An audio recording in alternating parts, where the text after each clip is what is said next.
Hello there, my name's James Kelly and welcome along to episode 7 of this Scot Goes Popcast.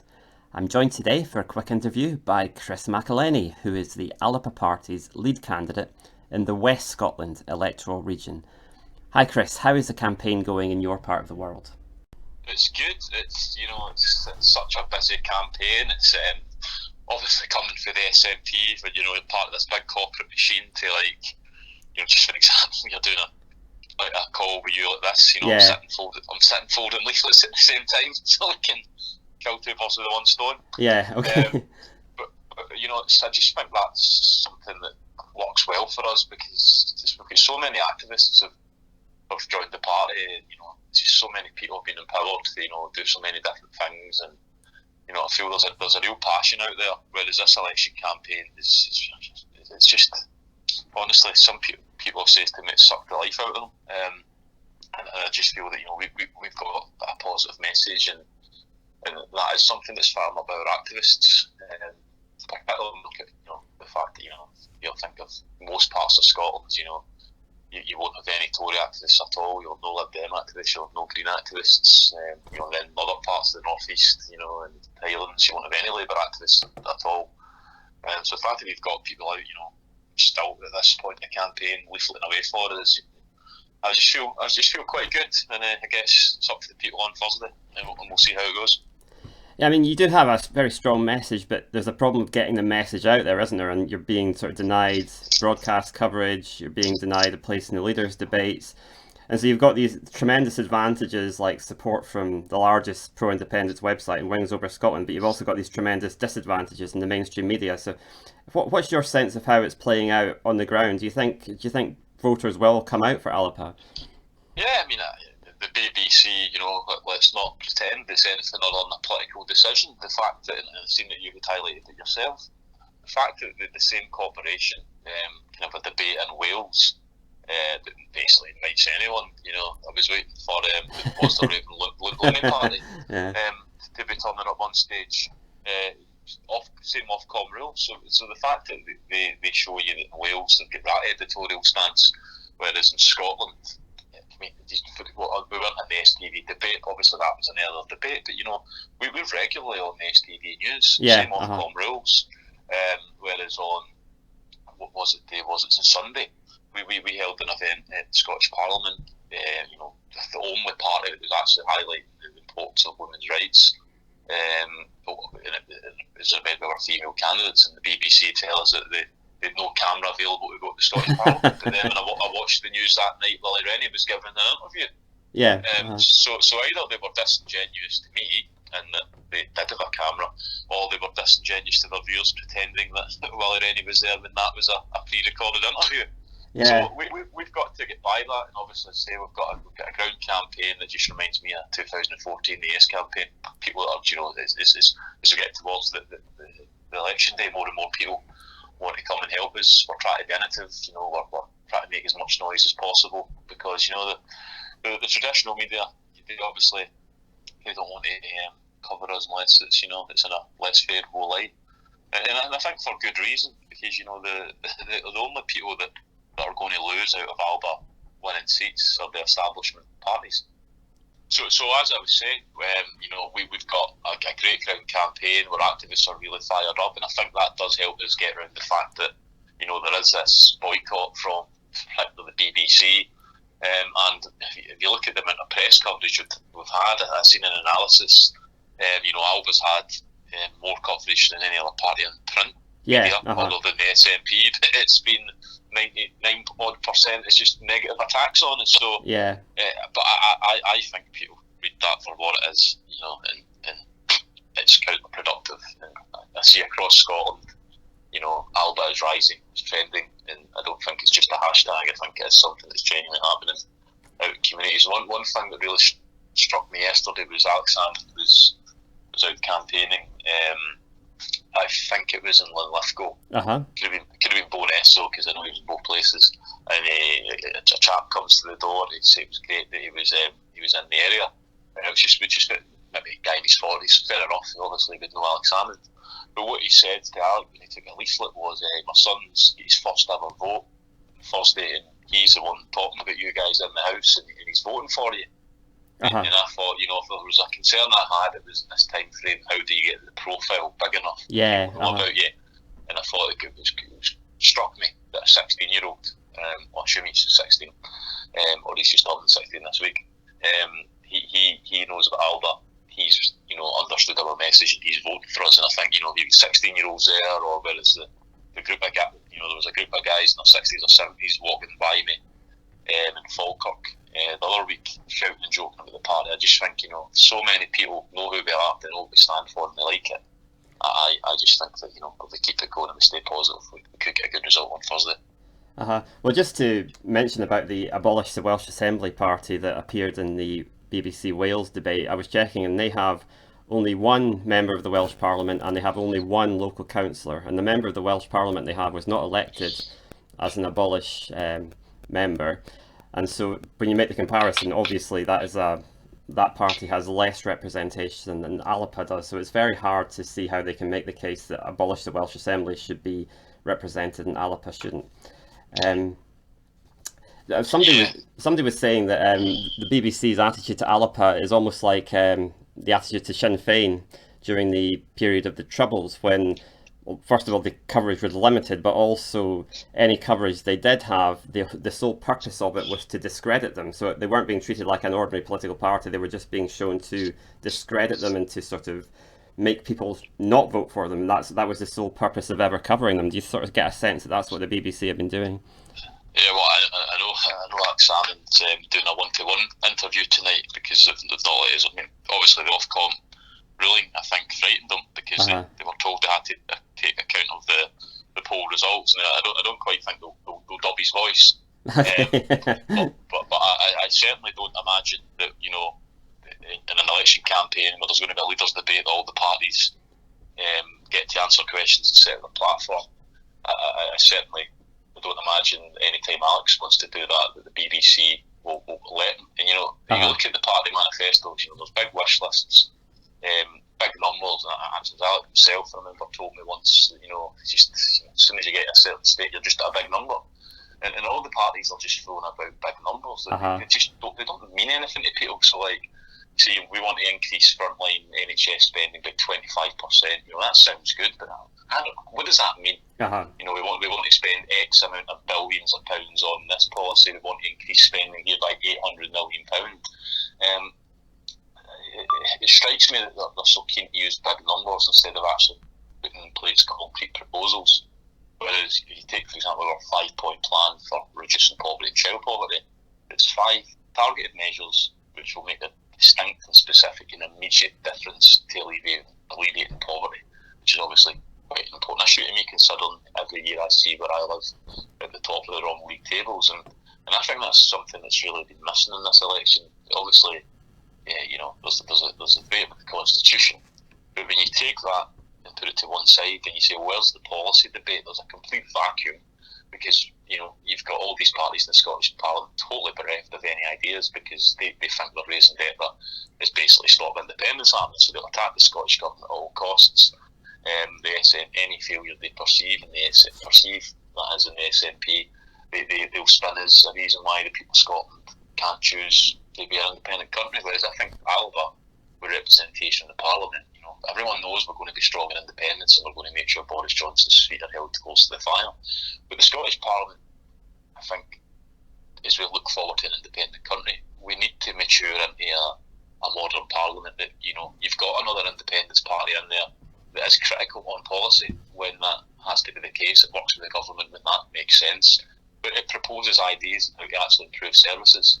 Whereas we see from the Labour Party, the Conservatives, the Lib Dems, they don't propose new ideas to improve services. They just attack the deficiencies in the service, which that gets them their 15 minutes each week. At First Minister's questions, and it gets them on the news. But if you genuinely think of the last 10 years of there's a few examples, but you couldn't sit and write a list of things that opposition parties have successfully screwed the Scottish government into, whether that's at budget time or whether that's it's public opinion. It's been the opposition of the Scottish government. Yeah. When I was in the SNP, I always argued that the party had to loosen the grip, become far less managerial. We had to allow them we had to allow the wider independence movement and the wider party to be the opposition of the Scottish Government, so that people could see that we've got Scottish Government in favour of Scottish independence, but actually we've got people that can make sure they stay right and proper when required. Yeah. Whereas, you look at the opposition parties, that's not what they're there to do. They're there to talk down Scotland and talk down Scottish independence. And I think with Alba in the Parliament, we're part of a super majority for independence.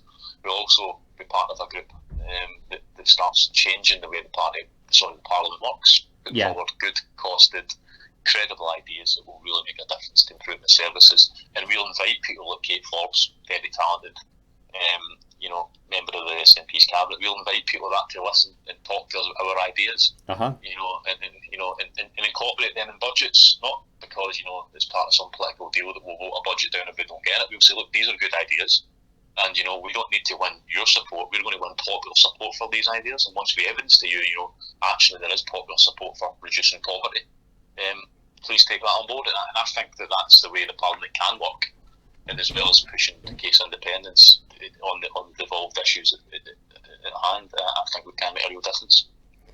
Okay, so I wanted to ask you about the penultimate question in the panel-based poll that I commissioned for Scot Goes Pop, and it asked whether, if the pandemic is not totally over by 2022 or 2023, it would be reasonable to go ahead with an independence referendum on the same basis as the current election, with safety measures and social distancing.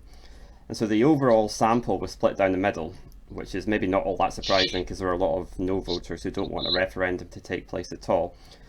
But among yes voters and SNP voters, there's a huge majority in favour of going ahead with a referendum, even in the later stages of the pandemic. And among people who would currently vote yes, 81% think it would be reasonable to go ahead, and only 10% don't. And of people who voted SNP in the 2019 general election, 75% of people want to go ahead, with only 16% disagreeing. So it looks like there's a huge appetite, at least among independent supporters, to move ahead with this without undue delay. So what's your reaction to these numbers? Well, they're interesting, but I think the issue of the pandemic needs to be addressed. We were in a situation in Scotland last July. We've seen adverts, we've seen newspaper articles about Scotland's almost at zero COVID. Scotland's set to eradicate COVID. People, then said, let's shut the border, because once we've suppressed and eradicated community transmission, we need to stop the virus coming into the country, right? And some people called them racist, right? Then obviously schools reopened. We never closed the border. The virus gets imported back into the country, and just like countries like the Czech Republic that were doing really well, schools reopen, the virus getting imported out, and that super spreads it back through your community, and that's where we ended up in a very, very dark place in winter. Not to obviously ignore the sheer stupidity of let's open up all our pubs, hospitality sector, and ramp it up towards Christmas. But we're now heading back towards that position in May as opposed to July. So I think government has to ask some serious questions. If government thinks, well, there is going to be a third wave, what would cause a third wave? Well, perhaps three things. The first one being that we don't get our vaccine programme rolled out in acceptable enough time. And I don't think that's going to happen, because we're doing really well with the vaccine rollout.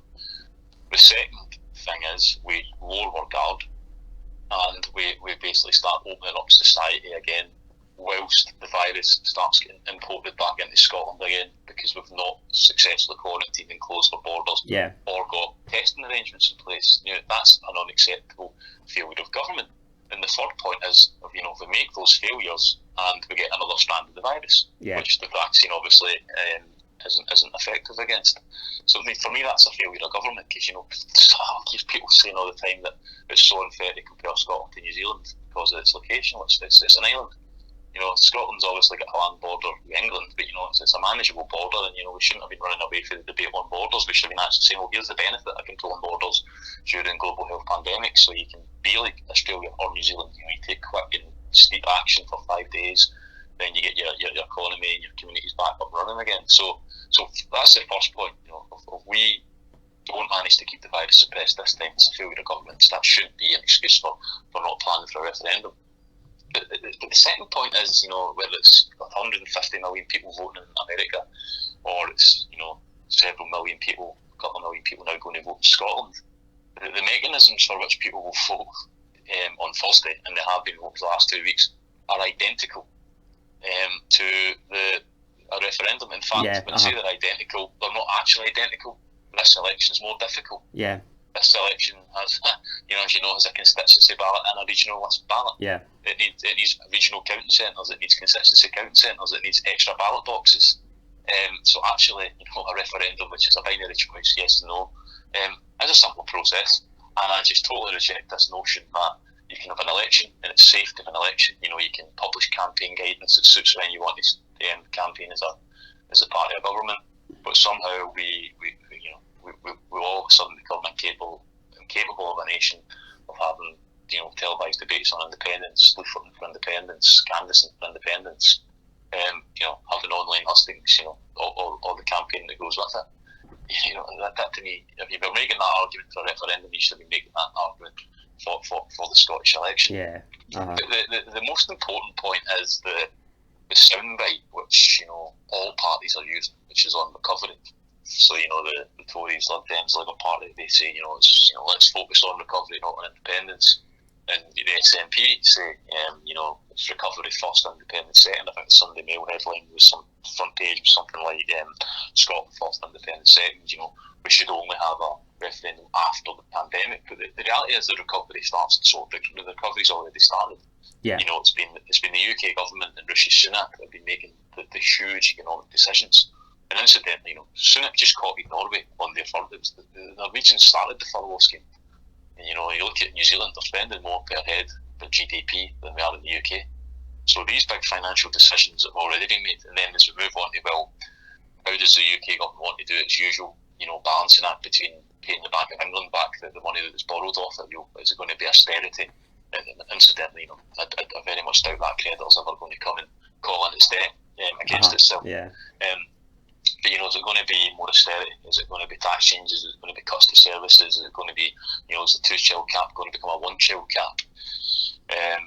What will the UK government decide to do? They make those decisions. So if you want to say that the recovery should be in Scotland's hands, but at the same time say, a referendum, the SNP say maybe 2023, they can say 2026. If you've been honest with people, you're saying, at the best time scale, Scotland would perhaps become independent in 5 years' time. Uh-huh. So are we honestly saying that in the next 5 years that we're not going to be making generational, to use that favourite word, decisions that impact upon communities for decades? You look at Inverclyde, there are still, legacies of Thatcherism that have been recovered from. Economic policy decisions that were made in the 1980s are still felt in the 2020s. So if we want to say, we keep recovery, the recovery must be in Scotland's hands, but we're going to let the UK government make all of the huge economic decisions, the recovery's not in Scotland's hands. So that's why we're saying that if we are elected as part of the majority, then next week we would lay a motion to the Scottish Parliament instructing the Scottish Government to commence independence negotiations. And again, I think this is another one of these things that sadly, political parties within the independence movement are intentionally misleading on. So you can't possibly think that you can win a mandate for independence on Thursday and then just decide that, if you look at the SNP's 100-day plan, no mention of independence, no mention of progressing the mandate, that somehow Boris Johnson can just be sent on holiday to Margate for 100 days. And then in August, you'll get Del Boy to take you down on the bus to knock the door to say, right, Boris, that's us ready. See that mandate we got 3 months ago? We want to talk to you about it now. He's going to say, see you later, I'm off to Brighton for the Tory party conference. Yeah. Then I'm going to come back. Who knows what will be the global issues at that stage? You look at America and Syria and any possibility of events that could have happened. Before you know it's Christmas, right? Uh-huh. This isn't a stretch, that's credible. And then before you know, you're back at Dynamic Earth in January 2022 saying this isn't fair. We get a mandate in May. If you don't use the mandate you've got in May to start those independence negotiations right away, you're never going to conclude the independence negotiations. Those negotiations may well, and I do support a referendum to determine the people of Scotland's views on independence. Those negotiations may well involve, that referendum. But you're not just going to be given a referendum at the time you want it if you wait until, the end of the year of next year. You need to start negotiating that with your mandate, when you've got a Prime Minister on the ropes, who may be going out of office, and there may be someone coming in that clearly they don't want to pick up. The first thing they pick up is a debate on Scottish independence. So I just think it's the most foolhardy strategy in the history of the nationalist movement to potentially on Thursday in a Super Bowl over the course of the weekend wake up to a super majority for Scottish independence. But the first thing you decide to do is say you're not going to use that mandate. Yeah. Bear in mind you've already got, I lose count, 7 mandates technically over the last since 2015.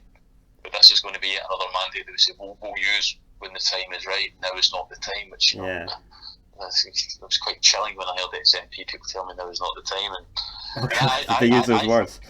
Yeah, I think it'll be remarkable. Once all is said and done and the election campaign's out the way, if you get a pro-independence majority, a super majority indeed, and the Alba lawyer motion calling on the Scottish Government in a parliament that represents the people of Scotland, which is in favour of Scottish independence, I think it will be remarkable if SNP MSPs abstain to that motion, or indeed try to pass some other weak, watered-down motion on how the recovery is first and independence should come second. And I have no doubt there will be SNP MSPs that, regardless of the fact that, they're the tightest lipped party in the history of politics, they couldn't even find themselves to vote against tail dotting because they thought that the whips would have whipped them up. I would be totally flabbergasted if SNP MSPs didn't back the Alba motion. Which credible independent supporting parliamentarian could possibly vote against a motion that's calling on the Scots Parliament to mandate its government to progress the case for Scottish independence? Hypothetically, if Alba don't make the breakthrough on Thursday, and you don't have any seats at all, what do you think would be the case in 2026? Would we be looking back and there would have been no referendum and the mandate wouldn't have been used yet again? Yeah, well, I feel that we're making breakthroughs, but if we get to 2026 and we've not made a breakthrough, what are we going to get the SNP both votes Nicola buses back? Yeah, exactly. Yeah. And say trust us this time, guys. In 2019 when we told you at the UK general election that this was a mandate for a referendum, and we never delivered it because we let Boris tell us no. And then in 2021 when we say the exact same thing, I just think people will just see right through that, and maybe Angus McNeill will be the chief architect of Plan B by that point. Does it feel strange to be in different parties from Angus McNeill now? Well, we've been in different bodies of land for a long time. Yeah, that's true. Far away in the island of Barra. No, we still talk to each other regularly. I'm sure you do. Obviously, Angus, as he says, you use logic. It's a no-brainer that voting Alba on the list would get more seats, but of course, as a SNP MP, you must say both votes SNP. Yeah, that was a very clever line. So just to turn back briefly to the panel-based poll, I also asked questions about Trident, and after Don't Knows were removed, 59% of voters think that the UK should join the new international nuclear ban treaty and dismantle its nuclear weapons. And I thought it was interesting that if you frame the question in that way and putting the issue in the context of the new treaty, it produced such a clear-cut result. Do you think that the treaty has been like a game changer that will make it easier for campaigners to make the case for nuclear disarmament, because that will start to look like this country just coming into line with international norms? I think I'm going to take in the background. I think that the treaty is something actually that probably still has a lot of work to be done in terms of educating people. Yeah. What it is, because if you were to say take a walk down the high street in Greenock, if you want to do your representative sample there, everyone would know what nuclear weapons are. They would have an opinion on whether they were for or against them, but whether or not they would be too familiar with the United Nations treaty is another thing. But I think what it does do is it takes us all the way back to Minnie Ewan, stop the world Scotland wants to get on. Yeah. If Scotland wants to get on and join that treaty right now, we can, because it's the UK government's decision in terms of what international treaties we're going to sign up to. And I just think that's, it will be a big issue in the future push for independence. I mean, you would never guess what this dog looks like when you hear the bark. Alright, okay. I mean, some people have said over the last few years that there's a tension in the SNP's position on nuclear disarmament because they're against nuclear weapons, but they're in favour of NATO membership, and obviously NATO is a nuclear alliance. So does ALPA have a specific policy on NATO membership? Well, we have our first policy conference for the members in June, so Uh-huh. that would be an issue that would, as the members want to debate, it would be debated then. The SNP changed its NATO position. I think it did a slightly hypocritical position that previously supported Partnership for Peace, Uh-huh. which is effectively, as an organisation protected by the umbrella of NATO without, calling itself NATO. Yeah. I think the world has moved on though, and I think that 2014, obviously there was quite a split vote in terms of. Sorry, not 2014, it was 2012, the SNP conference vote was. I think now, the position would be a lot firmer, and that, it would be a case of there wouldn't be a commitment to joining NATO. What would be the position of, I think, most people in Scotland? It would be a commitment that we will join NATO once we get confirmation that weapons of mass destruction can be removed as quickly as possible from the Clyde. And I've got no doubt. I wrote a piece a few weeks ago, saying that could happen within 3 months. A lot of people seem to think it's a purely political decision. The timing, the facts are, if you want to remove all weapons of mass destruction, all warheads from Scotland, it would take 3 months tops. Any longer than that is purely political in terms of, you would effectively be sending the United Kingdom's nuclear deterrent to, Kings Bay in Georgia or France or something, Devonport, which would, bankrupt them. Which then obviously would be quite an issue, if you will. Which, it shows the strength of Scotland's negotiating position, which people shouldn't underestimate. But, that's always been my firm belief, is that, weapons of mass destruction should be removed as speedily as possible.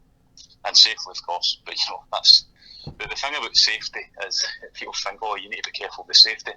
It's the same process that happens, every few weeks when convoys drive through Scotland. Absolutely, up motorways. It just means the convoys will be going the other way and they'll never be coming back. That's how safe it is. Yeah, exactly. So any arguments that a speedy timetable is not safe is would be then an acknowledgement that for decades there's been unsafe activities happening on the streets of Scotland, which I'm pretty sure the UK government would not support. Yeah, the poll actually also asked people about the issue of safety, and 42% of people said they felt less safe because of nuclear weapons on the Clyde, and only 24% of people said they felt more safe. So that was quite interesting. Yeah. Again, it's about perceptions, isn't it? Because what are those figures based on? Because I think that the biggest concern for me is we've got effectively a floating weapon. Even if it doesn't have weapons on it, it's got a nuclear reactor designed for an era 40 years ago, an era before every kid at Christmas now can have a drone. Exactly.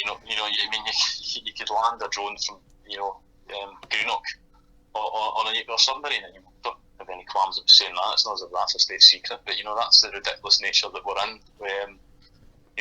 These assets that we became totally desensitised to the fact that. You can then go to Greenock or on the other side of the water, and you're literally looking at a submarine that can have, a lot, to put it that way, a lot of nuclear warheads just floating on by. And a nuclear reactor, floating up a river, and you're obviously having to take MOD assurances that no effluent is ever discharged. But you always find out several years later. For example, exactly. I remember in 2006 there was a dreadful nuclear effluent leak at Fastlane, but then obviously that gets reported. I think it was like 2012 or 2013, 14 before these things get reported. So this is actually an interesting point, because for the new dreadnought system, the successor, the Ministry of Defence put an application to basically increase the amount of discharge into the Clyde by 50 times of, I think, cobalt. Or it could have been tritium. It was one of, but I thought it was really interesting that the Scottish government never objected, put an objection in against that, because they accepted the position that it was within safe parameters. just totally bemused me. There's sample points all over the Clyde. You can get the results, and they'll show you.